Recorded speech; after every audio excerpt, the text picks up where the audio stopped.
चलिए जानते हैं आज की देश और दुनिया की सिलेक्टेड काम की और 50 बड़ी खबरों को सिर्फ 10 मिनट में। पर अभी तक आपने इस वीडियो को लाइक नहीं किया है तो लाइक कर दीजिए, चैनल को भी सब्सक्राइब कीजिए। आजम खान और बरकत अली डूंगरपुर प्रकरण में दोषी करार, रामपुर कोर्ट का बड़ा फैसला। बता दें, सीतापुर जेल में बंद सपा नेता आजम खान को रामपुर की स्पेशल एमपी एमएलए कोर्ट से बड़ा झटका लगा है। आजम खान को कोर्ट ने 2019 के डूंगरपुर प्रकरण मामले में दोषी करार दे दिया। उन्हें थोड़ी देर में सजा सुनाई जाएगी। आजम खान को अदालत ने 2019 रामपुर के गंज थाने में दर्ज हुए धारा 392, 452, 504, 506 और 120B के मामले में दोषी करार दिया। आजम खान पर घर में घुसकर लूटपाट करने, चोरी और मारपीट करने के आरोप सिद्ध हुए हैं। इस केस में दूसरे आरोपी ठेकेदार बरकत अली को भी कोर्ट ने धारा 392, 452, 504 और 506 में दोषी ठहराया है। इजराइल और हमास के बीच गाजा में संघर्ष जारी है। गाजा के राफा शहर पर भी इजराइल हमला बोल रहा है और पूरी दुनिया की इस पर नजर है। यही नहीं, पिछले दिनों इजराइल की एक गलती से फिलिस्तीनी शरणार्थियों के टेंट में आग लग गई थी।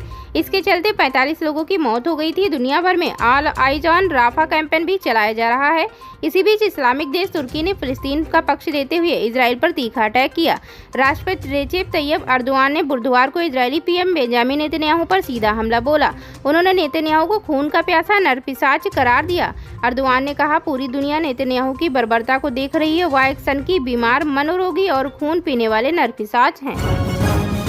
बिहार में 8 जून तक स्कूल बंद। भीषण गर्मी के चलते सीएम नीतीश कुमार ने लिया फैसला। बता दें, राज्य में भीषण गर्मी व भयंकर लू का कहर जारी है। इसकी चपेट में आने से स्कूली छात्र छात्राओं व आंगनबाड़ी केंद्रों पर बच्चों के स्वास्थ्य बिगड़ रहे हैं। इसे गंभीरता से लेते हुए मुख्यमंत्री नीतीश कुमार ने सभी बच्चों को बड़ी राहत दी है।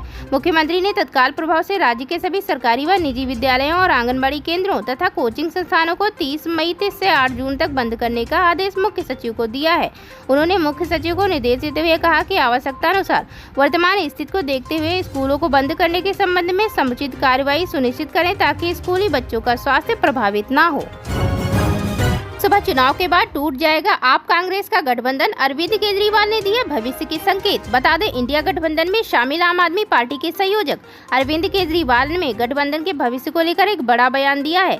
दिल्ली के मुख्यमंत्री अरविंद केजरीवाल ने कहा कि कांग्रेस के साथ आपका गठबंधन स्थायी नहीं है। दोनों पार्टियां लोकसभा चुनाव में भाजपा को हराने के लिए साथ आई हैं। टीवी इंटरव्यू के दौरान अरविंद केजरीवाल ने कहा कि हमने कोई शादी थोड़ी की है, हमारी कोई मैरिज नहीं हुई है, अरेंज मैरिज नहीं हुई, लव मैरिज नहीं हुई। हम लोग देश बचाने के लिए 4 जून तक चुनाव लड़ने के लिए साथ आए हैं। हमारा लक्ष्य फिलहाल भाजपा को हराना और मौजूदा शासन की तानाशाही और गुंडागर्दी को खत्म करना है। कन्याकुमारी में पीएम मोदी के ध्यान कार्यक्रम पर कांग्रेस का अड़ंगा, चुनाव आयोग का खटखटाया दरवाजा। बता दें, लोकसभा चुनाव 2024 के आखिरी चरण का मतदान 1 जून को होगा। इस फेज के लिए चुनाव प्रचार 30 मई की शाम को समाप्त हो जाएगा। पीएम मोदी 30 मई की शाम को कन्याकुमारी स्थित विवेकानंद रॉक मेमोरियल जाने वाले हैं, जहां वह ध्यान लगाएंगे। हालांकि पीएम मोदी के इस कार्यक्रम में अब कांग्रेस ने अड़ंगा लगा दिया है। तमिलनाडु कांग्रेस ने कहा कि पीएम मोदी का ये कार्यक्रम आचार संहिता का उल्लंघन करता है। पीएम मोदी के कार्यक्रम के मामले को लेकर कांग्रेस ने चुनाव आयोग जाने की बात कही है। दरअसल तमिलनाडु कांग्रेस ने कन्याकुमारी के विवेकानंद रॉक में पीएम मोदी के ध्यान कार्यक्रम को लेकर कहा कि ये चुनाव के अंतिम चरण से पहले किया गया एक नाटक है। कांग्रेस ने कहा कि वह चुनाव आयोग से संपर्क करेगी और कहेगी कि यह आखिरी चरण से एक दिन पहले वोट मांगने का एक और नाटक है। तमिलनाडु कांग्रेस के प्रमुख सेल्वा पेरुंदगई ने कहा कि पीएम मोदी के इस कार्यक्रम का आयोजन आचार संहिता का उल्लंघन करता है, क्योंकि यह लगातार मीडिया कवरेज के माध्यम से मतदाताओं को प्रभावित कर सकता है। मैक्सिको में इजरायली दूतावास में आग लगाई गई। राफा में हमलों के विरोध में प्रदर्शन तेज होने पर गुस्साई भीड़। बता दें, गाजा के राफा में इजरायली हमलों के खिलाफ विरोध प्रदर्शन तेज होने पर गुस्साई भीड़ ने बुधवार को मैक्सिको सिटी में इजरायली दूतावास को आग लगा दी। इस घटना के वीडियो सोशल मीडिया पर वायरल हो रहे हैं।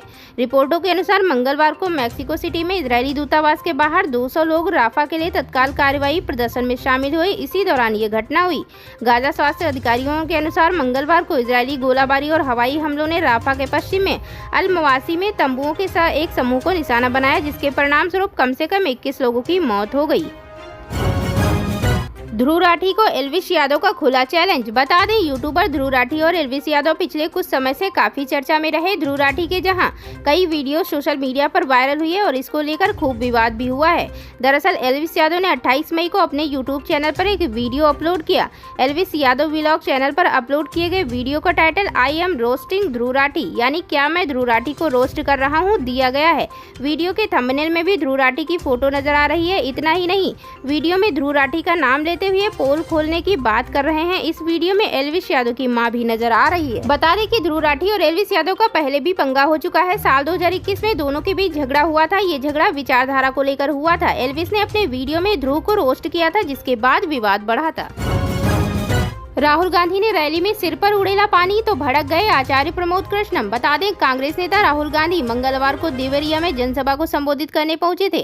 भाषण के दौरान राहुल गांधी भीषण गर्मी से इस कदर परेशान हो गए कि उन्होंने बोतल से पानी पीने के बाद बचा हुआ पानी अपने सिर पर ये कहते हुए उड़े लिया कि बहुत गर्मी है। राहुल गांधी का ये वीडियो सोशल मीडिया पर काफी वायरल हो रहा है। अब इस पर आचार्य प्रमोद कृष्णम ने उन पर निशाना साधा है। आचार्य प्रमोद कृष्णम ने कहा, राहुल गांधी का एक ही एजेंडा है कि बिना मुंह धोए मोदी जी को कोसना। सुबह उठ करके हाथ मुंह धोए बिना पीएम मोदी को गाली देना शुरू कर देते हैं। जिस व्यक्ति को ये भी नहीं पता कि अपना जूठा पानी अपने सिर पर नहीं डाला जाता, वो आदमी इस तरह की टिप्पणियां पीएम मोदी पर करते हैं।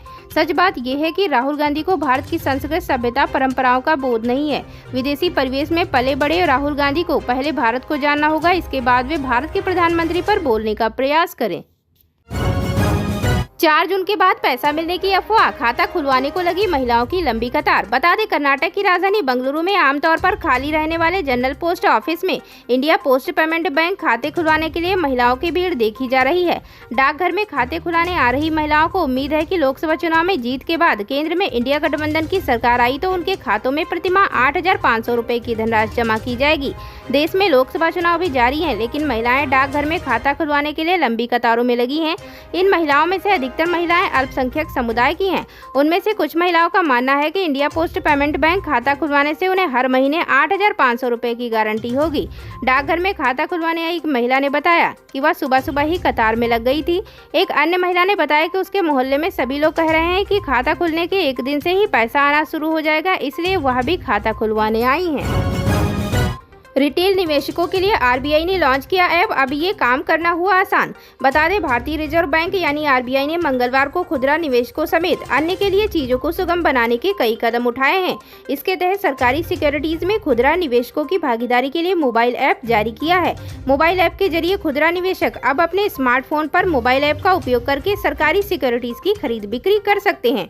मोबाइल ऐप को एंड्रॉइड उपयोगकर्ताओं के लिए प्ले स्टोर और iOS उपयोगकर्ताओं के लिए ऐप स्टोर से डाउनलोड किया जा सकता है। वर्तमान में रिटेल डायरेक्ट पोर्टल खुदरा निवेशकों को भारतीय रिजर्व बैंक के साथ खुदरा प्रत्यक्ष सरकारी सिक्योरिटीज खाते खोलने की सुविधा प्रदान करता है।